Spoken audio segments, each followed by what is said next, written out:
Patricia is the project curator at the British Museum, and she has been since 2017 working with the 18th century ceramics collection there.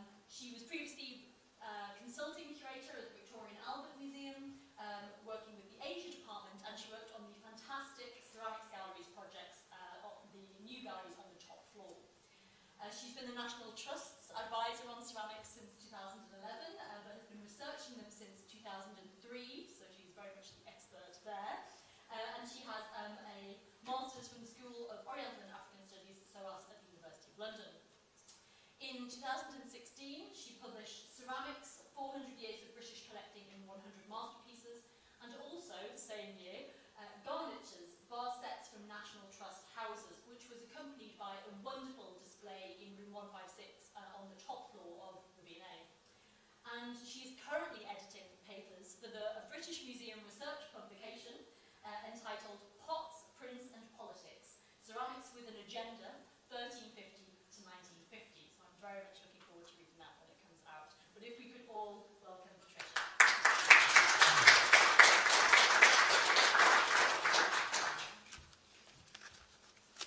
Wow, very impressive crowd.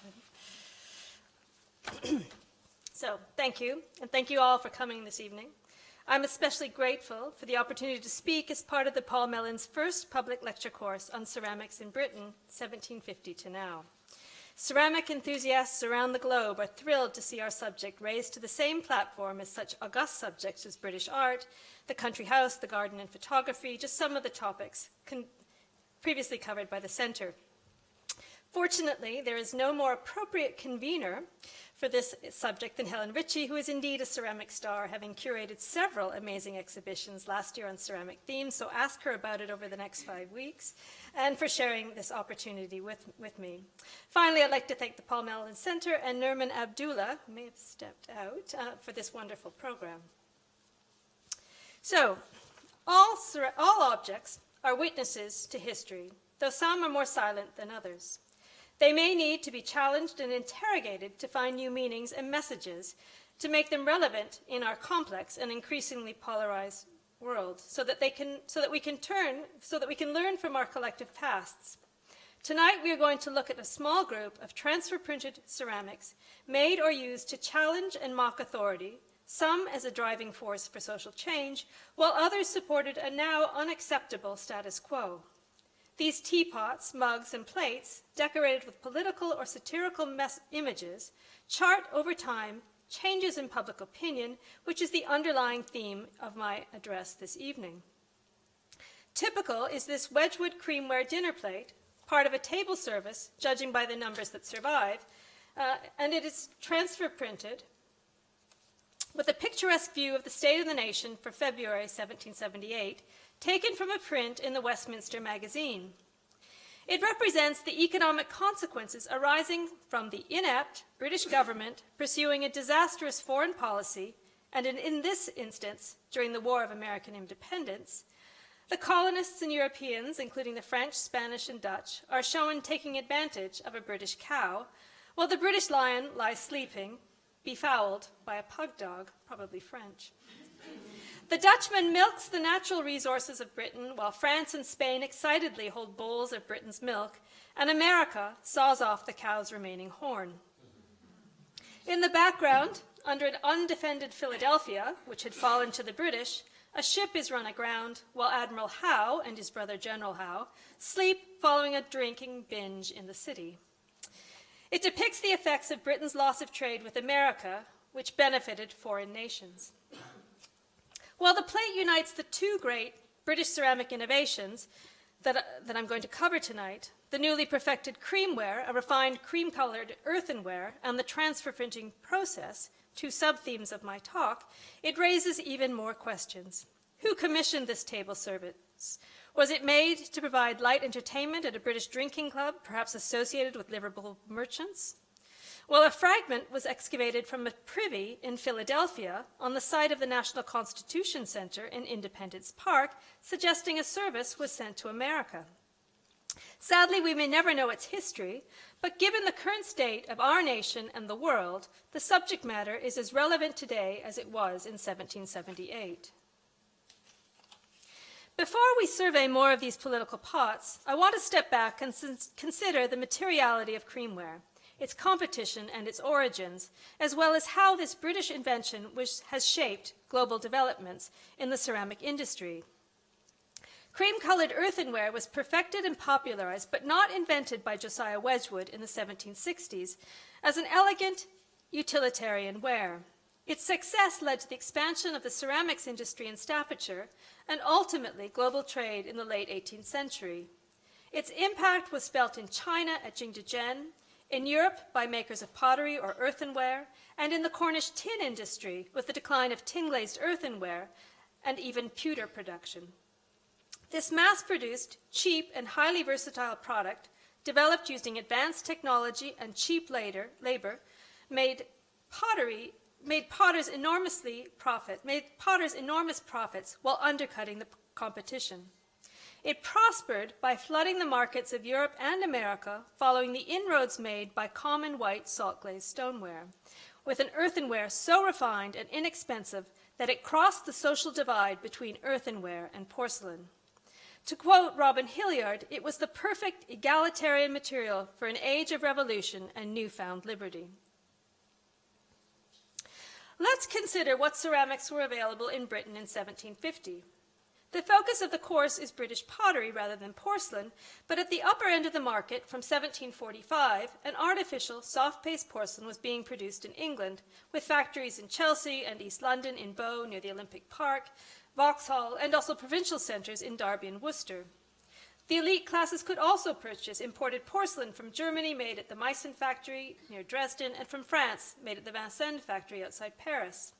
However, the middling classes could choose from Chinese porcelain, English tin-glazed earthenware, slipware from Staffordshire, or salt-glazed stoneware, also from Staffordshire. Chinese porcelain was made from kaolin, also called China clay, a silicate material that gives porcelain its plasticity, and patunci, or pottery stone, which lends the ceramic its translucency and hardness. It was fired at extremely high temperatures of around 1250 to 1400 degrees Celsius. Chinese porcelain was imported into England as early as the late 16th century, as seen here in this ewer with British silver gilt mounts at Hardwick Hall in Derbyshire. Between the 1640s and the 1680s, there was a break in the export trade owing to internal wars in China, but by the 1690s, Chinese porcelain was again flooding into the West and had become increasingly inexpensive. Bespoke forms and designs were part of the trade, with orders taking about 2 years to process. This large jar, part of a larger set of jars and beakers, is hand-painted with scenes after French fashion prints of the 1680s, perhaps for the French market, but in the absence of copyright, such objects could be ordered or purchased by anyone. Most of the Chinese export porcelain was painted under the glaze in blue from cobalt oxide. It was an economical process involving just one firing, as fuel from forests was expensive.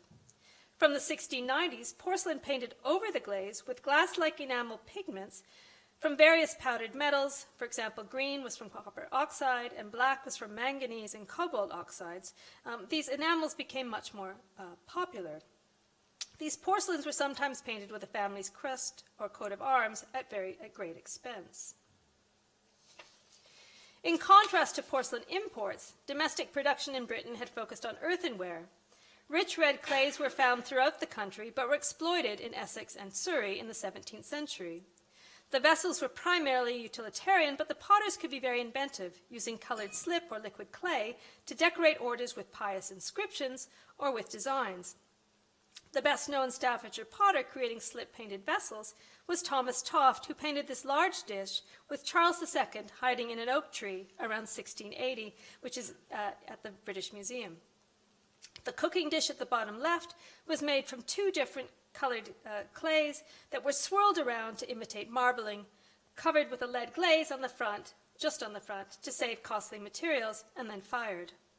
Iron particles in that lead glaze became honey-colored during the firing process, which is part of the appeal of these wonderful slipwares.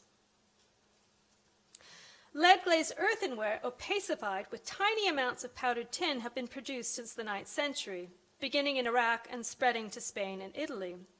The white body closely imitates white porcelain. The technology spread to the Netherlands in the 16th century, but it was in the 17th century, during that period when Chinese imports ceased, that tin-glazed earthenware or faience, the faience industry, really took off. Dutch potters could create extremely convincing copies of Chinese porcelain, but could also respond to the tastes of their customers within weeks. This flower pyramid is a tour de force of Dutch design, and it's at Durham Park, a National Trust property. Faience, or tin-glazed earthenware, was made in Britain in various centres in the 17th and 18th century, in London, Bristol, Liverpool, and Dublin, and Scotland. As early as the 17th century, it was known as Delftware in England, although today we know it was also made in Antwerp and Rotterdam, so faience is the preferred universal term for this ware. Western potters were fascinated by the pure white body of Chinese porcelain and constantly experimented to imitate it. Grayish-white stoneware had been made in Germany since the 1400s. It was made from plastic or malleable high-fired clays, known as ball or white clay, quartz, and feldspar. It's much stronger than red earthenware, and like porcelain, is impervious to liquids. It could also be efficiently glazed by throwing rock salt into the kiln at its highest temperature, which results in a vapor that coats the stoneware and forms a thin glaze. During the Dutch wars in the 17th century, when imports stopped, English entrepreneurs began to experiment, hiring German craftsmen to make this so-called cologneware. The most successful potter in England producing this material was John Dwight, whose factory at Fulham secured a patent for stoneware production from 1684. However, competitors established workshops in Southwark, Lambeth, Vauxhall, Nottingham, and Derbyshire. This coffee pot is an example of Dwight's white-bodied stoneware. In the 1720s, salt-glazed stoneware began to be produced in Staffordshire, made from imported Devon clay and calcined, which is burnt and powdered, flint. There, potters also began to experiment with molds in the 1740s, with master molds made from the same material used to form plaster of Paris molds. The liquid clay was poured into molds to create incredibly rich designs imitating metalware, which disguised some of the imperfections in the body and the orange peel-like surface. Here you see the difference between applying decoration using metal dies filled with clay pressed onto a vessel, as on the mug, which are crisp and detailed in their decoration, and contrasted with the use of plaster of Paris molds, as on the teapot. The quality was compromised in these early molds, but as you saw from the plate, it quickly improved. Stoneware tablewares were soon found in the homes of the upper classes as common tableware, and in almost every home in Britain, in taverns and inns, and exported to America and Europe, paving the way for mass marketing of the creamware industry. It was a fraction of the cost of Chinese porcelain and in fashionable Rococo styles. As already noted, Wedgwood did not invent creamware. It evolved slowly. By 1740, Enoch Booth, a Staffordshire potter, was combining the blended white clay and flint stoneware recipe with a new glaze of lead, flint, and clay. As with all previous lead glaze, it contained iron, which resulted in various shades of cream color rather than white. This teapot is similar to a number of signed and dated pieces attributed to Enoch Booth. At Fenton Vivian, nearby in Staffordshire, the potter Thomas Wealden was making a cream-colored ware by 1749, and 5 years later he took as his apprentice Josiah Wedgwood, who worked with him until 1759. Wealden wasn't the only potter in Staffordshire producing a cream-colored ware. There were also the Warburtons and the Baddelys, who shipped wares to Holland and even Russia. This coffee pot is typical of production, where colorful model glazes hid the creamware body. These potters never signed their work, and they bought master molds from the same sources, so it's almost impossible to identify their production, although excavations at kiln sites have made it possible to study details such as spouts, handles, and finials to make attributions. In 1759 at Ivy House in Burslem in Staffordshire, Wedgwood experimented to perfect his pale cream body with its smooth surface. Initially, he named it Ivoryware and eventually Queensware in 1766 when he became potter to Her Majesty, Queen Charlotte, wife of George III. Such was his success that most salt-glazed stoneware potters switched to producing creamware, and the Delftware industry gradually closed. 80% of his stock was shipped to agents in Amsterdam, Italy, St. Petersburg, and the German states. His most famous creamware service was the so-called Frog Service, comprising 952 hand-painted topographical scenes of Britain for Catherine the Great's palace at La Grenouille. While Wedgwood soon began to impress his name on his wares, few other manufacturers of creamware followed suit, and wares made in Liverpool, Yorkshire, and elsewhere are almost impossible to identify. Again, Wedgwood had succeeded in manufacturing an earthenware that was inexpensive and elegant, crossing the traditional social divide between earthenware and porcelain, democratizing a luxury ware.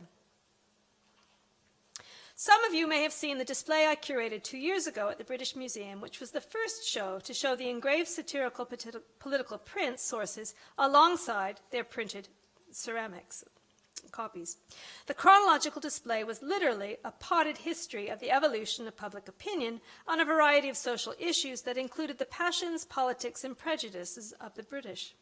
It began in the early 1760s when public opinion was the voice of elite white men, and by the early 1830s it was working-class men and women who were demanding reform, encouraged by revolutions in America and France. But before I trace this history with some of the more outstanding examples, I'd like to explain the technical process involved in transfer printing on ceramics, particularly creamware. Prints on paper and on ceramics have much in common. Both were produced as multiples, which increase the potential profit through mass production. However, the term transfer print is specific to the ceramic process because it involves an additional medium or material to transfer the image from the flat, rigid copper plate onto the often curved, fragile ceramic vessel. The transfer medium was either a fine tissue paper or a glue bat. Printing on paper directly from a copper plate engraved using burins and other tools to form incise lines of various thicknesses to hold the printer's ink may be seen in these objects from a display at Hogarth's house in London. Note in particular the letters reversed on the bottom of the copper plate, intended for printing directly onto a sheet of paper where they would appear correctly. If this copper plate had been used to transfer an image onto a ceramic body, the lettering would appear in reverse because of the process. Consequently, potters commissioned new copper plates with images and letters in reverse, and often in smaller scale in various sizes for the various teapots, mugs, and plates, and the design was only reversed on the transfer medium, the tissue paper or glue bat. All the printed ceramics in my talk are examples of overglazed printing. The enamel is applied to the finished objects, which have been glazed and fired. This is the opposite of blue decorated wares, where the decoration is applied under the glaze, which is the subject of Rebecca Wallace's talk in 2 weeks' time. For overglazed printing, the earliest transfer medium was a thin sheet of flexible gelatin called a glue bat, which is sometimes known as bat printing, although fine paper was also used, but less frequently. In the center top of the screen, I'm sure you can see it, but I'll just, there, we're starting here, we're going to go down. In the center top of the screen, you can see how these small squares of glue bats were prepared. Warm gelatinous animal glue was poured into a soup plate where it was allowed to settle and cool and settle. Then it was cut into squares or rectangles to fit the size of the image engraved onto the copper plate. These photographs were recorded by Paul Holdway, a former design engraver at Spode and researcher on printed ceramics, whose book is on the reading list. The image below illustrates a glue bat lying on a pillow filled with sawdust for support, while the printer holds an engraved copper plate. The copper plate has been covered with boiled linseed oil, which was wiped clean, leaving oil only in the recessed areas of the engraving. The linseed may sometimes have been tinted with black ash, so otherwise it's invisible. The glue bat is placed on top of the oiled copper plate, rubbed and peeled away, leaving the ghostly oiled outlines of the image in reverse on the glue bat. The next image below depicts a glue bat being peeled away from the surface of a glazed mug, leaving a clear oiled outline of the original image. Unlike paper or tissue, the glue bat could be easily stretched to fit the curves of a jug or a teapot. The picture at the bottom of the screen illustrates the process of dusting the oiled surface on the mug with a finely powdered pigment, usually black from manganese and cobalt, red from iron, or purple from gold. The fine powder adheres only to the sticky oil outlines, and the excess is shaken or blown away. The object was then fired at a low temperature of about 750 degrees Celsius, which fuses the enamel to the glaze. This inexpensive glue-back technique was used for ornamental patterns on porcelain as well as pottery by most ceramic factories from the 1750s into the early 19th century, but also to print satires and political subjects. The 18th century was the golden age of British satire.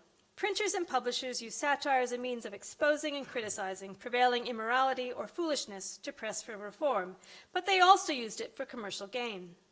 The market for these expensive single-sheet prints was the urban upper classes, who recognized the political and social elite lampooned in these satires, who were often friends and acquaintances. Amusing and often colorful, through hand coloring, these prints were costly and purchased by the wealthy from print shops known as caricature warehouses, established in Mayfair in the 1780s. One enterprising London publisher, Samuel William Forres, based at number 50 Piccadilly, advertised folios of caricatures lent out for the evening. So for a small fee, you could rent folios of the latest satires to entertain your friends. For those not rich enough to afford these graphic works, the Metropolitan Print Sellers' windows offered free access to these often bawdy and irreverent commentaries on contemporary politics, scandal, and gossip. These satires incorporated caricatures, or ludicrous likenesses as they were defined in 1790, resulting in grotesque representations of persons or things, exaggerating their most characteristic and striking features. This famous satire is typical of the genre, entitled French Liberty, British Slavery, executed by James Gilray, the leading caricaturist, and was published in December 1792. The satire plays on the contrasts of national gastronomic stereotypes. The emaciated Parisian, in his dilapidated chateau, dines on snails, frogs, and garlics or onion. He represents the sans-culotte, those unable to afford silk breeches. His speech bubble extols the benefits of the National Assembly, and he is no longer a slave to taxes, but living in the land of milk and honey. Facing him in the character of John Bull, the national personification of England, who appears increasingly in satires from the 1760s. He is a robust, prosperous, beef-eating, port-drinking English country gentleman surrounded by plenty, who complains bitterly about the present government that has made him a slave to taxation. The cheap jug on the right is decorated with a simplified version of the same message for the middling or lower classes. Significantly, none of the newly established porcelain factories produced high-end wares with political or satirical subject matter, as they feared alienating any elite customers and the loss of sales. We know very little of the consumers of these printed ceramics. They may have been purchased by the dozen by publicans, owners of taverns located outside the major cities, where people from all levels of society would meet to discuss politics and settle the affairs of state over beer and spirits. The mugs and jugs offered the same messages as the prints, but at a greatly reduced cost. They were used until they were damaged, long after their messages were current, and then thrown away. Interestingly, on the wall above the entrance door is this mezzotint, and you can just see it there, of a well-known print of John Wilkes, a controversial politician, publisher, and satirist, who campaigned for basic civil rights, but his irreverent behavior frequently brought him into conflict with the authorities. No, sorry, I might have gone forward. The first secure documentary evidence of transfer printing on ceramics appeared in a patent petitioned on 10th of September 1751 by an Irish mezzotint engraver and enameler, John Brooks, who was at the time based in Birmingham. It described a method of printing, impressing, and reversing upon enamel on copper and china from engraved, etched, and mezzotint plates and woodblocks. No examples of his early work have been identified. However, it's possible that his technique was copied by other printers in Birmingham. Some have suggested that they may have decorated porcelain objects made in Worcester around 1753-6 with their prints using his method. The scene on this coffee cup with a fortune teller is in the manner of Louis-Philippe Boitard and is similar to a group of prints engraved by Robert Hancock after Boitard's designs, published in 1754. Hancock later worked at Worcester for decades as their in-house engraver. By By late 1753, Brooks was back in London at York House, Battersea, a manufacturer in partnership with a Mr. Delamain, presumably the Irish Delftware entrepreneur, and the alderman Stephen Theodore Jansen, a stationer and merchant who financed the business until his own bankruptcy in 1756 shut it down. The Battersea manufacture was a decorating studio, printing and painting on enamelwares and ceramics, including salt-glazed stoneware, Delftware tiles, and Chinese porcelain, which they purchased from other manufacturers and retailers. Rather than focusing on mass production, the emphasis at Battersea was on the novelty of printing fashionable prints, which ultimately proved too expensive to sustain. These Staffordshire salt-glazed stoneware plates were perhaps produced at Battersea before it closed, based on fragments found during excavations in the late 20th century. John Sadler and Guy Green, newspaper proprietors based in Liverpool, are often credited as the first commercially successful black printers. The term printers using black overglazed enamels on ceramics preferred to describe themselves. Sadler and Green were neither engravers nor potters, but entrepreneurs who understood the printing process. Copper plates with scaled-down engravings were either purchased or commissioned from engravers in Liverpool or London. They purchased blank or plain tin-glazed earthenware or Delftware tiles made in the local Liverpool potteries. This example of the popular satire, The Tithe Pig, was signed in the copper plate at the bottom center, just under the basket of fruit. So just here you can see it says J. Sadler, Liverpool. They claimed their novel invention allowed them to print a design on 1,200 earthenware tiles within 6 hours, and that they had been developing the process as early as 1749, but only applied for a patent in 1756. The patent was not successful because the technique was by then widespread in the ceramics industry. From the 1760s, creamware became the ceramic of choice for printing, owing to the smooth surface and its low cost. Between 1761 and 1780, Josiah Wedgwood had an exclusive arrangement with Sadler and Green. He sent his undecorated creamware from Staffordshire to Liverpool, where Sadler and Green printed on it, either supplying their own designs or those requested by Wedgwood. The finished goods were then sent back to Wedgwood for him to sell to his customers or sold in Liverpool. The Tithe Pig was Wedgwood's second satirical pattern. The image mocked the clergy and the ancient system of tithing, a form of taxation that supported the work of the church. It was to be a tenth of a farmer's agricultural produce, and it also acted as a form of payment for leasing church lands. Tithing was sometimes abused by the clergy, who demanded a tenth of everything. Here, parents offer one of their 10 children as a humorous representation of the unfairness of paying in kind. The text at the bottom of the print and on the mug begins, "In country village lives a vicar, fond as all are of tithes and liquor." By the later 18th century, the tithing system was seen as an affront to personal liberty. Calls for it to be abolished, or at least reformed, went unheard until 1836, when payment in kind was replaced with monetary payments. Wedgwood's flirtation with satirical designs was brief, and only a few are known. In March 1763, Sadler requested from Wedgwood an out-of-date print known as the Triple Plea, a subject attacking the arrogance and greed of lawyers, parsons, and physicians. It's among the earliest satirical images printed on creamware, seen here on this marked Wedgwood mug. The source was a print attributed to Boitard, the French engraver who was working in London in the 1740s. Wedgwood frequently criticized Sadler's choice of prints, and these two satirical patterns may represent Sadler's taste, with Wedgwood only acquiring the print from his contacts in London.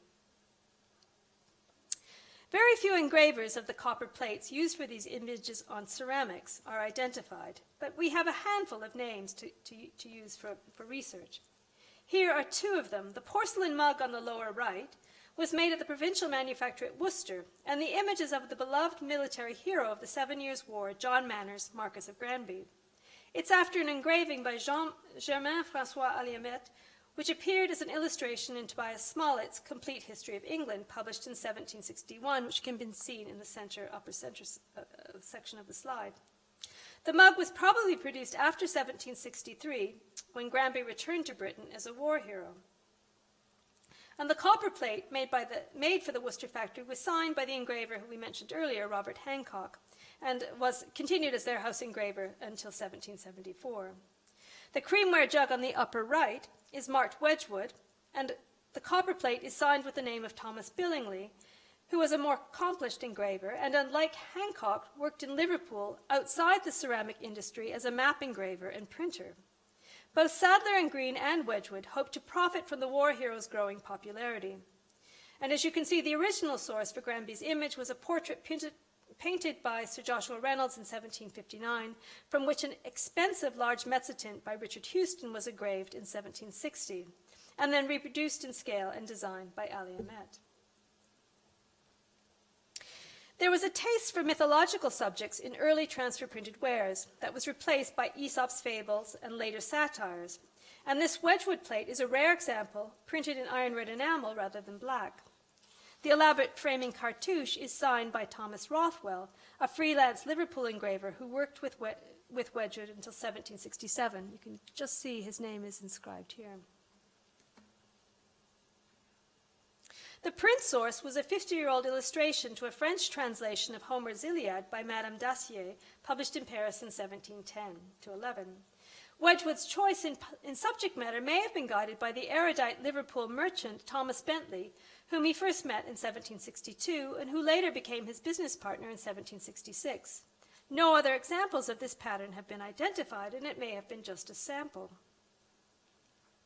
Yet another engraver was Thomas Radford, who signed his name on this creamware teapot made at the Derby Potworks at Coppic Hill around 1768 to 70. I think you can just see his, well, no, I can't see it, but it's hidden right in there, I think, somewhere.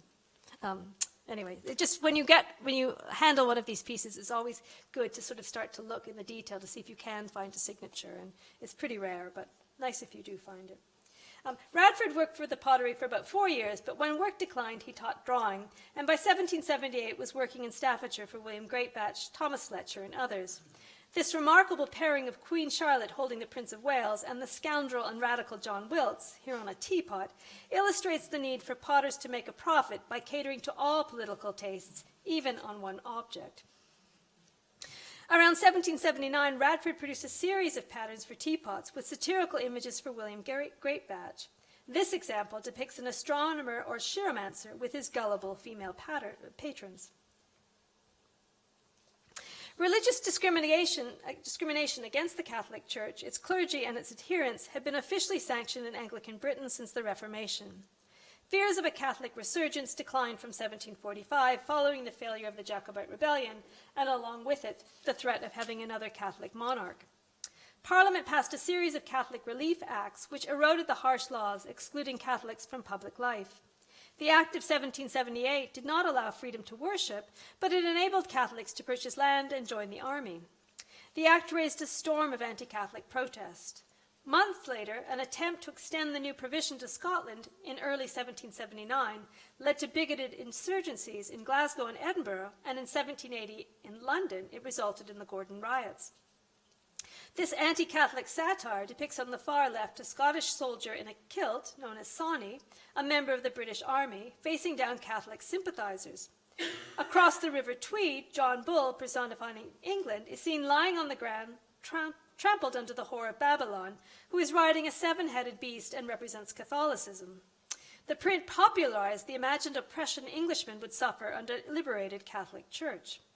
The riots were agitated by the Society of Friends to the Protestant Interest, known as the Protestant Association, and within days the measure was withdrawn in Scotland. Within weeks of the publication of this print, a copper plate was produced for this mug. Its message is no less powerful in its cruder and somewhat simplified execution. Whoever drank from this mug or toasted with it not only acknowledged its overt anti-Catholic sentiment, but also contributed to spreading the same prejudices and bigotry. The proud owner's initials, DD, printed inside the mug, have never been identified.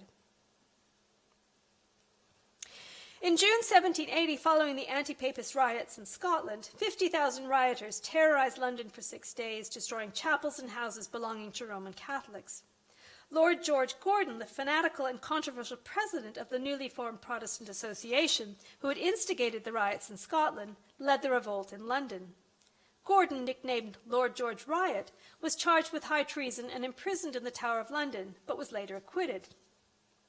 Several years later, this illustration appeared in the salacious Ramblers magazine. It depicts Lord Gordon's unexpected conversion to Judaism and the moment of his ritual circumcision at the hands of a woman.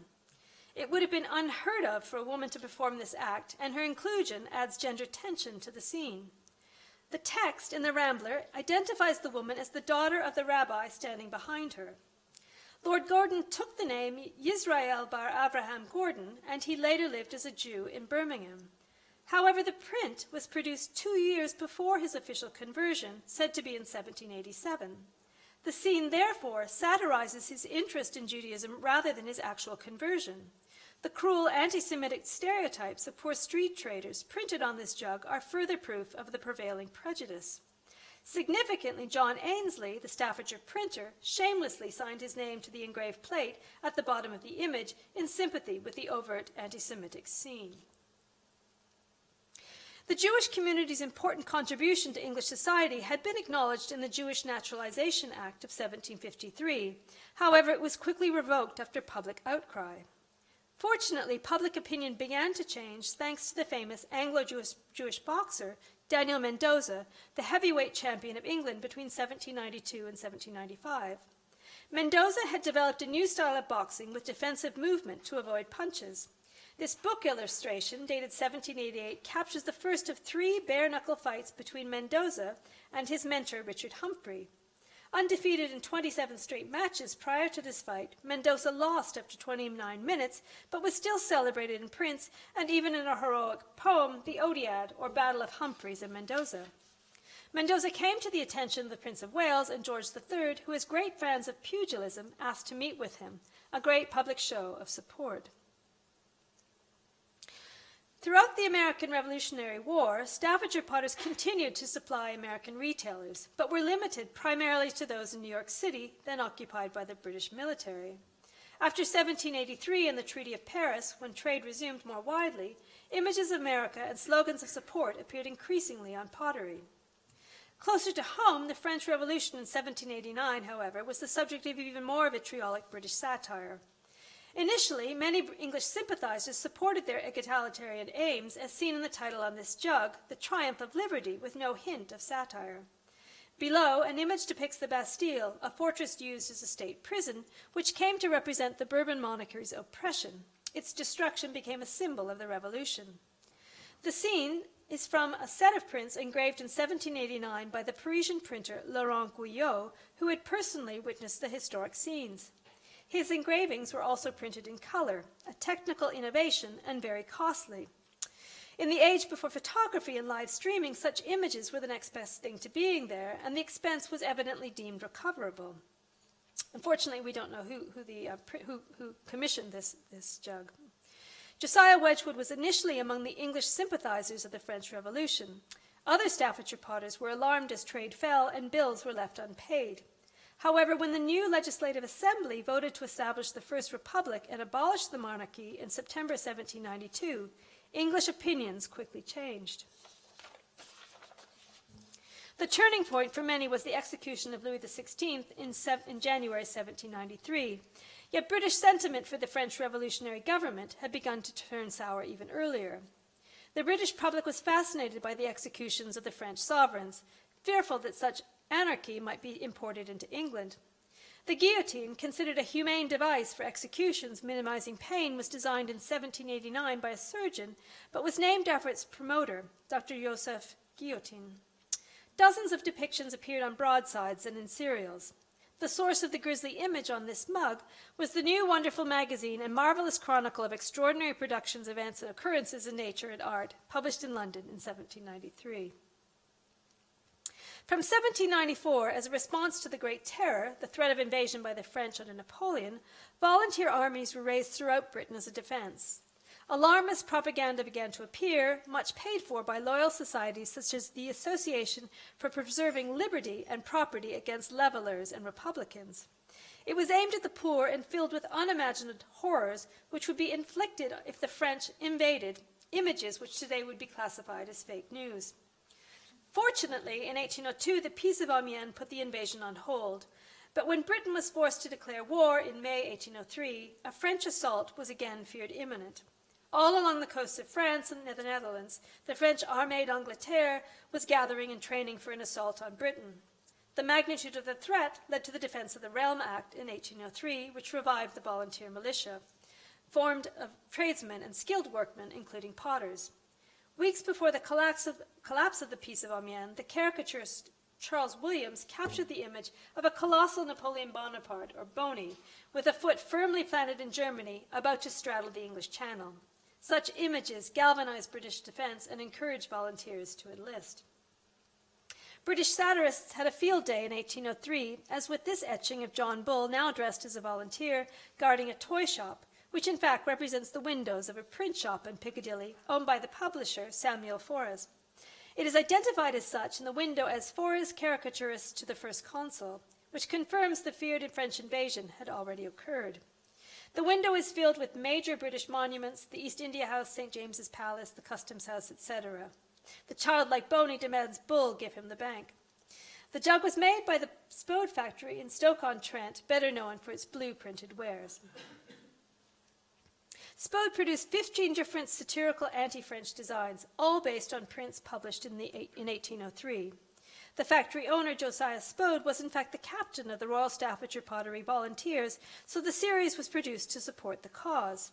Like so many of printed sources used in the pottery industry, the Spode examples appear to be quite random, made by different engravers and publishers, possibly purchasing what was available at the local print shop. At the time, Spode had a warehouse in London and would have access to the latest satires. Very little material evidence survives documenting Britain's domination of the notorious transatlantic slave trade operating between Liverpool, West Africa, and the Caribbean. Enormous private fortunes were built on this trade, which helped finance the Industrial Revolution. Yet until the mid-1780s, there was little interest in this horrific business shipping human cargo. The slavery medallion of the kneeling slave, produced by Josiah Wedgwood in 1787 in their campaign to end slavery, was widely disseminated. It was used as an emblem by the abolitionists, along with other graphic images, such as the inhumane method of packing individuals like cargo on the decks of the Brooks, a Liverpool-registered slave ship which appeared in this broadsheet published by the Liverpool printer James Phillips in 1789. The woodblock print was based on a report on the slave trade and its effects in Africa and the West Indies, commissioned in 1788 by William Pitt, the Prime Minister. Of the few ceramic objects associated with slaving voyages, this rare jug may be an example of pro-slavery propaganda. It's inscribed, "Success to the Brooks, Captain Noble." Clement Noble had captained the Brooks on 5 occasions, the last being in 1785 to 86. In 1791, it had 2 owners, Robert Braid and William Harper, whose cipher WH appears above the date 1793. The reverse depicts a scene of rope making and the Rope Maker Company's coat of arms above an inscription, "Success to the rope makers, and the glorious 10th of March, may it never be forgotten." The date refers to the return to health of George III in 1789 from his bout of mental disturbance. Another inscription below the spout reads King and Constitution. By 1793, the date commemorated on the jug, the Brooks and the slave trade had become the subject of public scrutiny. 3 years earlier, many involved in the trade, including Noble, provided damning graphic testimony at the House of Commons Select Committee on the slave trade. A desperate slave trader may have ordered this jug, and probably others, as propaganda to counter that of the abolitionist movement, relying on symbols of commerce, maritime heritage, and loyalty to the monarchy. There are few depictions on printed creamware of Africans or African Americans. The best known is the bare-knuckle boxer Thomas Molyneux, a former slave who became an international celebrity after arriving in London in 1809. His career had begun boxing with other enslaved individuals as sport for plantation owners. Through boxing, he was granted his freedom and moved to London and then England. This print records his prize fight against Thomas Cribb in 1811. It was the most unfairly contested championship bout in English history, as foul play robbed Molyneux of his victory when the match was conceded to Cribb, the British champion. The fight was controversial for 2 reasons. When the crowd invaded the ring, Molyneux was injured. and Cribb at one point took longer than the specified time to return to the center of the ring. The reverse of the jug has a portrait of John Bellingham, who assassinated the Prime Minister Spencer Perceval, as he believed the British government had not been supportive of his unfair imprisonment in Russia. The pairing, though of seemingly unrelated images while typical, may have been pointed, as clearly Molyneux and Bellingham were both mistreated. The costly mezzotint on the left, after an oil painting of Molyneux, painted in London for a Puerto Rico merchant, appears to be a realistic depiction, whereas the engraver used by the Staffordshire pottery relied on caricature. One of the defining moments in British history was the Manchester Massacre, also known as Peterloo. It occurred in 1819 when the Manchester Yeomanry, backed by 200 members of the 15th Hussars and Cheshire Yeomanry, charged into a peaceful crowd of 80,000 people, gathered to demand reform of parliamentary representation. 15 people were killed and hundreds wounded. This graphic etching by George Cruikshank, published a month after the attack, captured the brutality. The name Peterloo was an ironic comparison with the Battle of Waterloo, waged just 4 years earlier. The militia specifically sought out women to send a powerful message that they had no voice and should not be present at the rally. Interestingly, 2 working-class women's groups were specifically named among the banners included in the printed handkerchief: the Royton Female Union Society and the Manchester Female Union Society. These women challenged the traditional relationships between gender and politics long before feminism made its mark in the late 19th century. The event itself caused the British government to crack down on reform. This jug, like the printed cotton scarf, appeared within days of the event, and similar objects were quickly circulated throughout Britain, apparently sold to raise money for the injured. The rally took place on St. Peter's Field in the centre of Manchester, seen here on a map printed on this jug. The source was J.B. Smith's An Impartial Narrative of the Late Melancholy Occurrences in Manchester, published in Liverpool in 1819. The reverse is printed No Corn Bill, Universal Suffrage, Vote by Ballot, and Annual Parliament, all major goals of the reform movement. At the time, the local textile industry was suffering an economic depression following the end of the Napoleonic Wars, just as the Corn Laws appeared in 1815, which added a tariff on grain imports, increasing the cost of British food. Such political wares had a market throughout Britain, purchased by those in sympathy with the workers. The speaker at the peaceful rally was the radical orator and agitator Henry Hunt, seen on the mug on the left, a champion of the working classes. Hunt fought for the repeal of the Corn Laws and was the first reformer to petition for women's rights to vote. There were no engraved images of Hunt available, so in haste, potters recycled a portrait of an American U.S. Navy Commodore, William Bainbridge, a hero of the War of 1812, flanked by cannons and battleships. Staffordshire potters had previously used Bainbridge's image on wares for the American market, such as this jug on the right, assuming that English customers wouldn't recognize him. It was over a decade before real change occurred. This large mug, possibly to serve porter, is printed in purple and hand-painted in colorful enamels. The material is bone china, another British invention perfected in 1796, which combined bone ash and china stone with kaolin.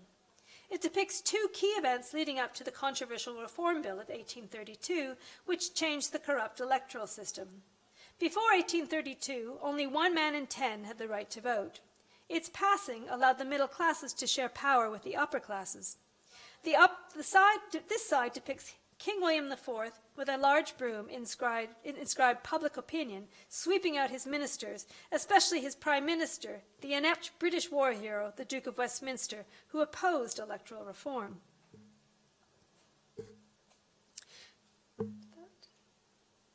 Oops. Okay, that is the other side. The other side depicts the moment in 1831 when Parliament was dissolved by the King. Here he is stepping onto his throne in St. Stephen's Hall in Westminster, where the House of Commons sat until 1834. The peers in the foreground throwing out insults are likened to the former bear garden or bear baiting pit in Southwark, associated with rough sports. The pro-reformers in red are led by Earl Grey. Fearful that the resulting riots might lead to a revolution, Grey convinced William IV of the need for reform. On 7th of June 1832, the bill received royal assent.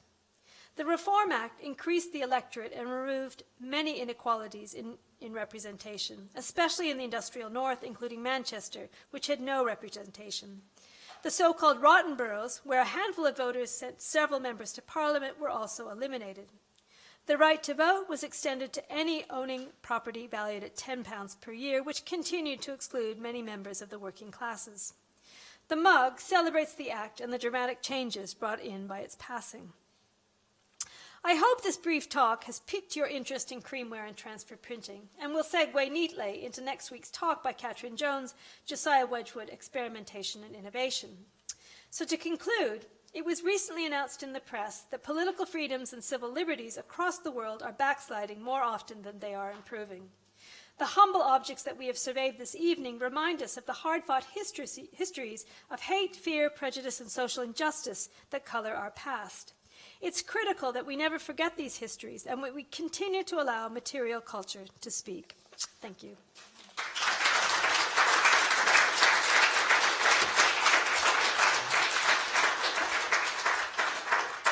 Thank you so much, Patricia. So much to think about, I'm sure you'll agree, and so many contemporary topics. I'm so pleased you brought it back to that at the end, because I was jotting things down as we were going through. Replication of imagery, celebrity, copyright, fake news, propaganda. It just kept going and going. There's so many contemporary issues. And also I love the idea about prints going from things that could be just looked at to things that could be used, either kind of for propaganda or for celebration. So many different things to think about. I think, are you happy to take a couple of questions? Sure. Does anyone have a question for Patricia? Overwhelmed. Yeah. One. The examples here all show illustrations that are based on or even exact reproductions of previous prints. But were figureware also produced without being based on a previous print? In other words, traditions for the pottery itself? Oh, sure. I mean, and in fact, there's lots of prints on pots that I don't know the source of. So I think often they are creating their own designs in-house. Or else they're buying them from the local printer or commissioning things from the local printer that they've seen elsewhere. Does that answer? Anyone else? What was the name of the work you're working on? The- From 1350? Oh, Pots, Prints, and Politics, Ceramics with an Agenda. And so it's covering Asian material and European material. So it's 1350 to 1950. Dare we ask when that might Well, it should be by the end of the year, I hope. And I think after a year it will be online and accessible for free. So, British Museum Press. yeah, British Museum research publication. There's a question at the back. It's how long the string piece of string question. Okay. But how many of, can you give us any sense of the number of these objects that survive and how many you think would have been a guesstimate? Yes, that's the million-dollar question. But just any sense of the ratio between the two? Well, it's interesting because, I mean, many of the pieces I've showed you today, in some cases there might be a dozen that we know survive or we could account for. I think, as I said, they were used until they were broken, and many of them are in terrible condition. A lot have been restored, so they looked good on the screen. But so in terms of the volume, you know, they say a print, you can do 500 prints, pulls of a print, copperplate engraving. I doubt if there were 500 of these mugs with a specific pattern. And they're out of date, you know, almost immediately. It's like a newspaper. They're out of date within days, you know, and they're on to the next subject. So, yeah, I don't know the number, I'm afraid. No, I didn't expect you to, but just that proportion is useful. Yeah, okay.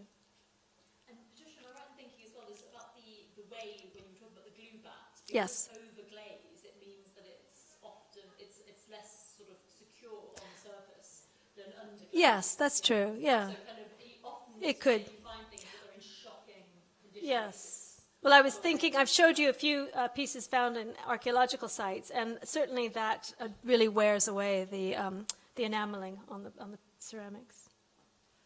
I suppose a question related to what Yeah, the okay. gentleman's just asked. Yes. I'm guessing they're not high status, but I'd like you to tell me a little bit about that and what sort of cost they were, these items. Well, we know that the print itself, certainly these wonderful Cruikshanks and Gilrays, are very expensive. And so the fact that something is being reproduced on a piece of ceramic, I mean, the price differential between the print and the ceramic will be great. I can't give you actual figures, but it's really cheap in comparison to the print itself. And I guess, I don't, well, there's an expression, the penny colored tuppence, twice the price. So if something is undecorated, it's half the price of a decorated piece. So again, that's not a lot of information, but it's these are really cheap objects. That's really all we can say. It seems like a lot of these vessels are functional and not Yeah. for a decorative purpose. Is there a reason for that? Well, I think, for instance, the first piece that I showed, the plate with the American scene on it, I just find that so. I'm sure it was a dinner service. I'm sure a group of men sat around and laughed heartily when they saw that plate put in front of them. So they're really they're everyday objects. I think there's very few. I can't think of a single vase that has a satirical print on it. So it's a very specific market. It's for use. And it's almost disposable, I think. Yeah, I think they were designed for pubs and places like that. Well, the cider mugs and things like this.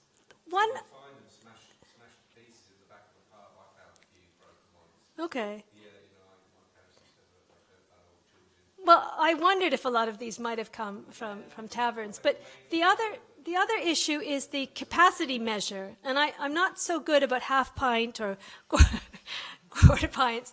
So I don't know if these are standardized forms, the mugs, and that pubs could use them, or if things were more relaxed in the later 18th century, that it didn't have to be a perfect measure. But Yeah, that's true. so I haven't really looked at that, but it's an issue. One more question? There are chamber pots as well. There are. Okay. Well, there you go. Yes, but I don't think in general I've seen a lot of just transfer printed ones. But I'll watch for it now, maybe. Okay. Great. Well, thank you so much, Tricia. Thank you.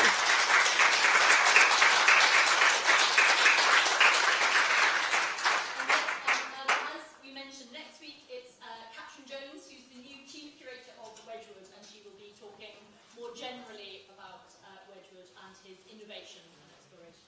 Thank you. No, good. Oh, well, I maybe need to wear glasses.